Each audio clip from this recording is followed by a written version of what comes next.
And we conclude tonight with Barnaby Conrad III, who is the editor-at-large for Forbes Life, which is published by Forbes magazine. He's a fourth-generation San Franciscan, graduate of Yale, lived in New York, Paris, and Montana, and many other places, before returning to the city by the Bay 20 years ago. Welcome, Barnaby. Thank you, Art. I've been fortunate to be able to read the books, three books of many that you've written, and we're going to get into them because I think there's so much in each one that I'm anxious to get your direct view on. And we've chatted now. You know, really the core of the three books we have, by the way, are on Absinthe, which is, I guess, a liqueur, is it, or just a drink? Yeah, it's a liqueur. A notorious drink that you're going to find out the history of it is remarkable. And then you wrote a book on. Well, let me hold them up. This one is on the martini and its origin either here in San Francisco or in Martinez. The first one on Absinthe is a remarkable book because it almost reads like a novel in the many people that it covers. And finally, tonight, we also the beautiful book on cigar. Each one has a political element to it, but each one really comes directly from the fact that your dad was the owner of the Matador on Broadway, which was a very famous jazz club. Why don't you talk about that? Well, my father is, first of all, the first American matador who ever fought in Spain, Peru, and Mexico, and he was gored very badly and gave it up. It's a part of his varied career. He wrote a bestseller when he was living in San Francisco in 1952, the year I was born, and it was called The Matador, or Matador, and he was such a runaway bestseller that he started a saloon called The Matador. It was in North Beach, right next to Vanessi's, Enrico's. It was the great days of jazz, and it was. People like Barbra Streisand were getting their start at the Hungry Eye, and Enrico said, she's got a nose like a trombone, but she sings like an angel. Right, and the Kingston Trio. The Kingston Trio, Cal Tjader. Lots of comedians too, right? Oh, yeah. I mean, famous comedians. Woody Allen. Yeah. Bill Cosby. What an era. Yeah. And I can tell you that I was fortunate enough to go there a couple times, and it was great. It was, and see, that I really believe, as I read each of these books, that original experience with your dad led you at least on the adventure of these three books of the many you've written. Yeah. And so well written. I mean, but I want to start with this one, the Absinthe book.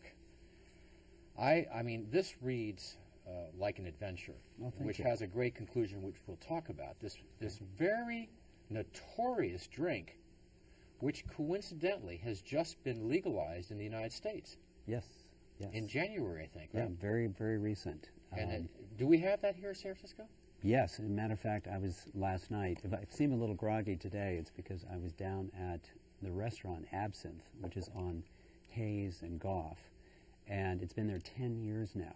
And when they opened the place, the name Absinthe was an arcane subject, yes, as when I wrote the book. Yes. And now suddenly, literally, it's come back, and they're selling legal absinthe down there. Well, the remarkable thing about your book is so many of the poets and artists, including Gogh and Van Gogh and Harry Crosby, who was a great, I guess he was from Boston, very wealthy, but all of them had very bizarre lives, and the question becomes, as you go through the book, how much did this drink have to do with their brains being scattered? Because we do know it has impact on the brain cells, doesn't it? Yes. Go ahead and tell us about some of the people, and in your view, which I couldn't get from this, whether you thought it was a direct cause of many of them committing suicide or going mad. Well, the one thing we do know, Van Gogh was drinking absinthe when he sliced off his earlobe. For a woman. For a woman. And but Van Gogh had problems before he found absinthe. You also have Rimbaud and Verlaine, the great poets, who felt that absinthe contributed to their creative process. Picasso drank some absinthe, but he mainly painted pictures of absinthe drinkers. They do know that it's very high in alcoholic content. It had an essential ingredient in it, wormwood. and from wormwood, you have thujone, which is it's a complicated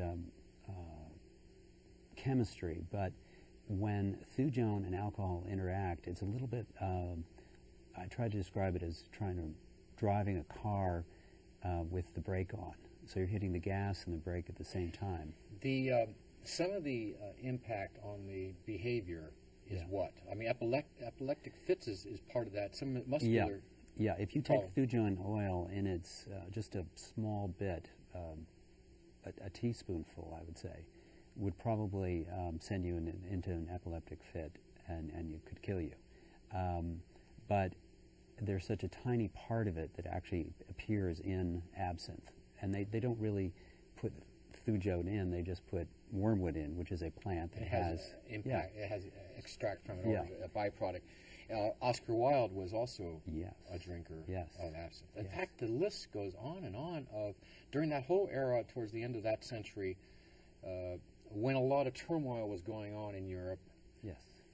This drink appears over and over and over. So the question I had when I was reading it, because you don't really say it, sure, all substance abuse needs a psychological context. Right.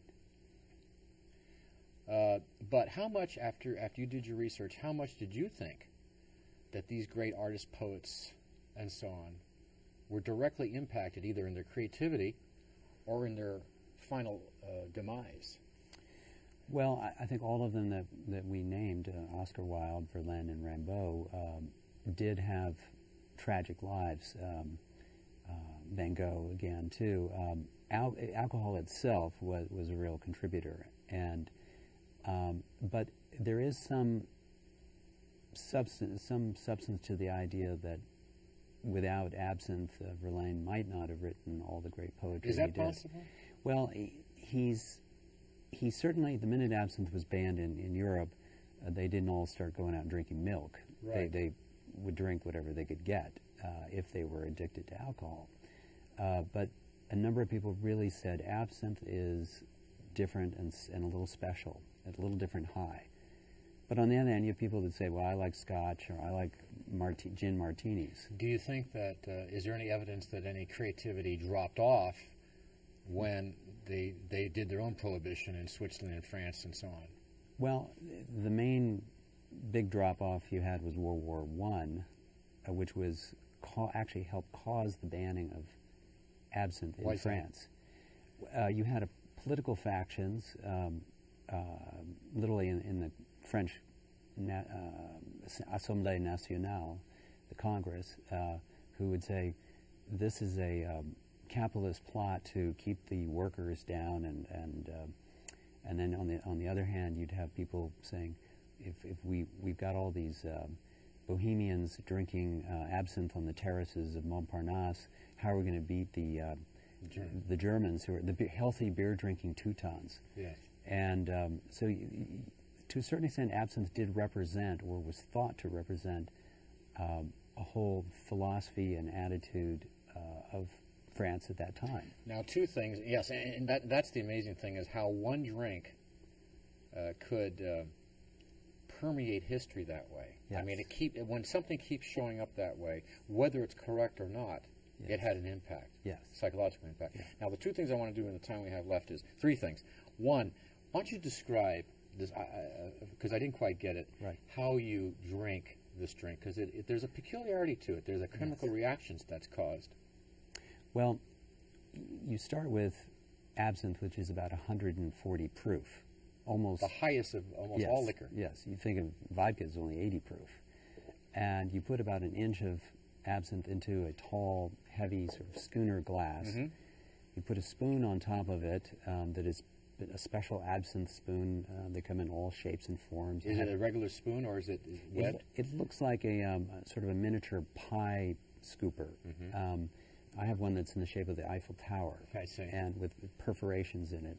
You put a cube of sugar on it, and then you drip cold water down into this, and it changes it from a clear, somewhat green liquid into this opalescent kind of pink and green mainly green aspect. Is that what's happening here now? Now that's been legalized in the last several months, originally in Las Vegas. Yeah. But here now you say it's available. Yes. Is that how people are drinking it? Yes, they are absolutely drinking it the absolute traditional way. And does the bar provide the spoon and so on? Oh, yes. If you go to Absinthe, the restaurant, they have all these beautiful sort of antique water fountains, really. And the same in New Orleans, if you go to the old Absinthe bar there. Right. And the bartender will put the glass there, and it drips, drips, drips. It's completely different than, say, throwing back a couple of shots of Jägermeister, which is what a lot of younger people do. Now, here's the thing. The most intriguing part is when the reader reads this book, which reads like a novel and a tragic novel, you're constantly saying, will the author, Barnaby Conrad, actually drink it? And those last several pages are fascinating because you had to sneak into Switzerland. I hope you don't get arrested for this. You had to sneak into Switzerland and work with someone who didn't trust you anyway and so on. Right. And then you finally drink it. And so here I'm waiting to see, well, what happened? And your comment was a comment that was similar to many others. Yes. I really don't remember. Well, I do remember at least the first couple of glasses. And it was quite a while ago. I wrote this book 19 years ago in Paris when I lived there. And I remember it was a winter evening, and I had this bootlegged absinthe I'd gotten out of Switzerland under the hood of my car in a bottle. They were very strict about it then, and because it was not legal. You could have gotten in trouble if the Swiss authorities had opened up the tire rack area. In fact, they did stop me, and they went through the trunk and under the seats, but they were looking for watches and sweaters. And it was a lot. I was almost scared to drink it before I wrote most of the book because of the legends. And then I remembered that millions and millions of people drank it without harm, and nothing in excess will usually keep you safe. And a couple of glasses, very mild, but it did have a little different feel about the third and fourth glass. And any hallucinations? No, it's pretty mild, I would say. How would you describe the reaction? Did you feel any creativity, like the other artists in this book? Yeah, well, I did do a little worked on the book, and then I think it just got too late. And how does it compare to what you have now tasted in San Francisco in the last couple of weeks? It was very similar. The bootlegged absinthe was very well made in a distillery there, an artisanal distillery. And a lot of the new, or I should say older brands that have come back, Kubler brand is a very old name in absinthe, and they have tried to recreate that old-time absinthe. Do you think the effect on you is the same as what you had in Switzerland or in France? I think it's less. A little bit less? Yeah. 10%, 20%? Yeah, 20%, I would say. Barnaby Conrad III from Forbes Life, a San Franciscan. And thank you for joining us, and we'll see you next time. Visit our website at www.sfunscripted.com.